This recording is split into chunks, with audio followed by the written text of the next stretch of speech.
New Thought Media Network is pleased to present The Inclusive Church, Ideas and Resources for Leaders of Multicultural Ministries. The Inclusive Church with Tracy Brown. Tuesdays at 12 noon Mountain Time. Join Tracy and her guests as they go deep and share practical tips and resources you can use in your ministry. And now let's explore the Inclusive Church with Tracy Brown.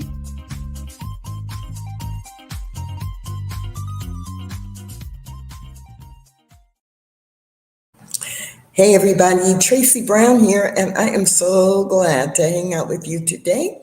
I am, as the title of today's episode says, I am coming to you live from Panama City, Panama, and I just did not want to miss a week of the show. So it's going to be a really short show today, but I wanted to share some ahas and some insights and give you something to think about for the next week until we are back together again. This is the Inclusive Church, where every week we talk about what are the things that leaders in spiritual communities can keep in mind if their intention and goal is to have an inclusive spiritual community. And I do use the word church, but I am not talking about a building. I'm talking about the congregation, the people who gather together to create this entity that we call church. And I am not only speaking to ministers. If you are a leader in any way in your spiritual community, you are the leader I am directing this show to. Some weeks we have featured guests, and other weeks I do toolkit sessions where I just give you some ideas or some resources or some call to action. So today is a toolkit day, and I will probably be with you for about 15 minutes. So one of the things that's been really interesting for me in recent weeks, where I have in the last 4 weeks traveled to 1, 2, 3, 4, 5 cities, 6 cities, and of course that includes Panama City, so outside of the U.S., and it's been interesting to visit with people or ask people about their experiences with church, their experiences with their own spiritual development or their spiritual grounding. And what I have learned is that many people have moved away from organized church, which the data has told us that for a while. But to talk to individual people and ask them why, the most consistent answer is it's not relevant. It's not relevant to what people are facing in their everyday world. So if you're in a New Thought spiritual community that shies away from interjecting the daily challenges or war or the election in the United States or different things that come up in the news, you are actually driving people away from your community. And the people who are staying and saying, well, I didn't come to church to hear what I hear on the news. I just want to ignore all of that. They're staying, yes, because you're doing that. But you're missing thousands of people, okay, depending on the size of your town or city.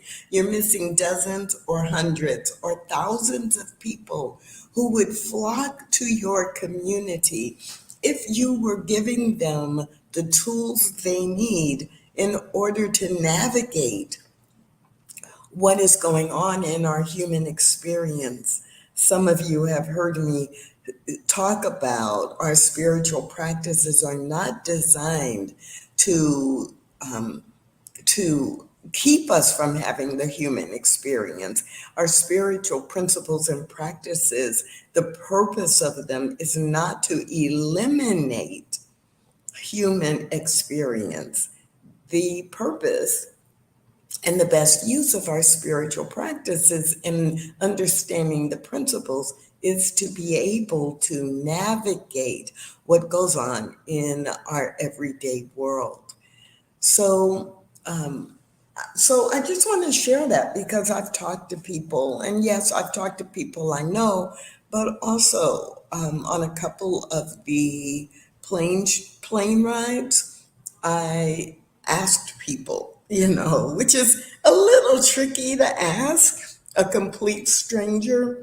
But when you're a captive audience and you're right on the plane and you ask it in a way, like typically I would say, I've been doing some research lately, and the media has reported for the last 10 years that fewer and fewer people identify with being a member of a church or a specific religion.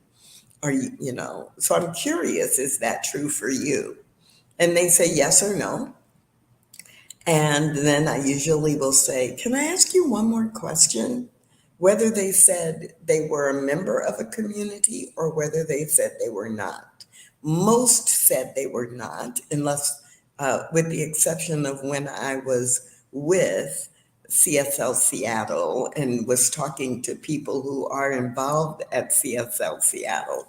But almost everywhere else, the majority of people said no, they were not affiliated with a specific community, even though they felt they had a deep reverence for God or for spirit, for spirituality or religion.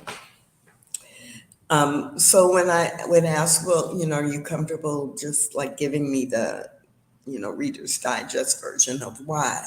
And those were the answers. Well, it just doesn't resonate with me. Or, people, they would say things like, when I was going to church, people were just with their friends, and I never felt like I was a part of the community. Someone said to me they felt it was going to be really impossible to ever be accepted or fully seen. Several people said to me that with all that's going on in the world, they just needed time on their day off to just sleep or relax or get out in nature.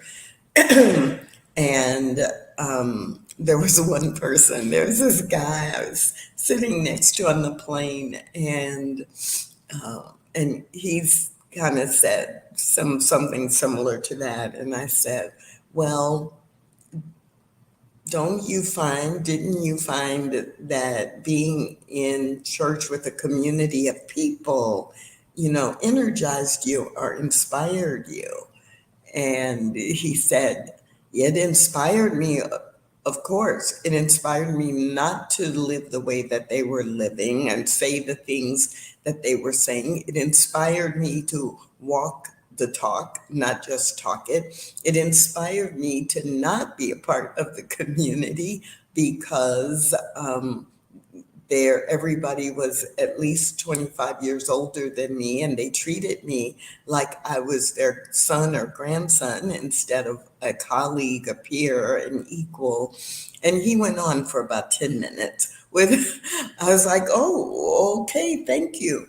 The good thing, though, was that he wasn't angry or bitter. He was just reporting what his experience was as someone who was in their 40s, going to and trying to be involved in a church where the majority of people, at least the majority of people he came into contact with, were in their 60s, 70s, and 80s. So I mentioned that it's in this context. Many people who are leaders in spiritual communities are saying they want younger people. But when younger people come, they are not included, they are not feeling valued.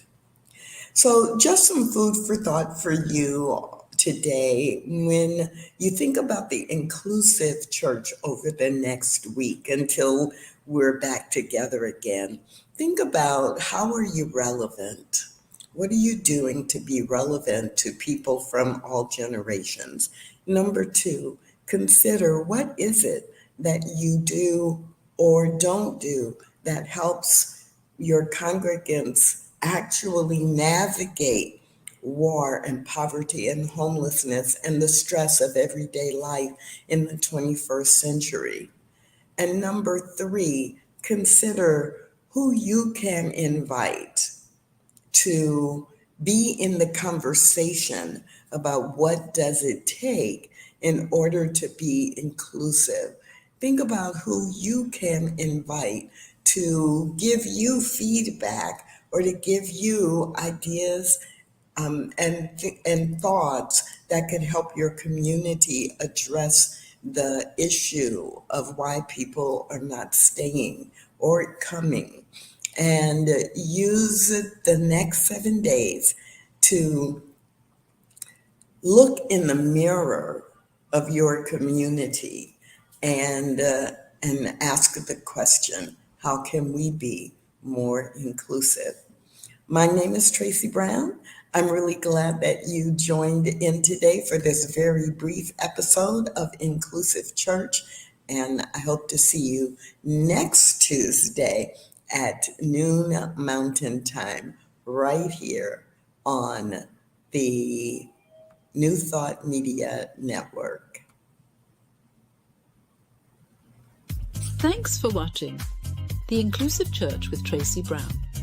Join us again next week at 12 noon Mountain Time.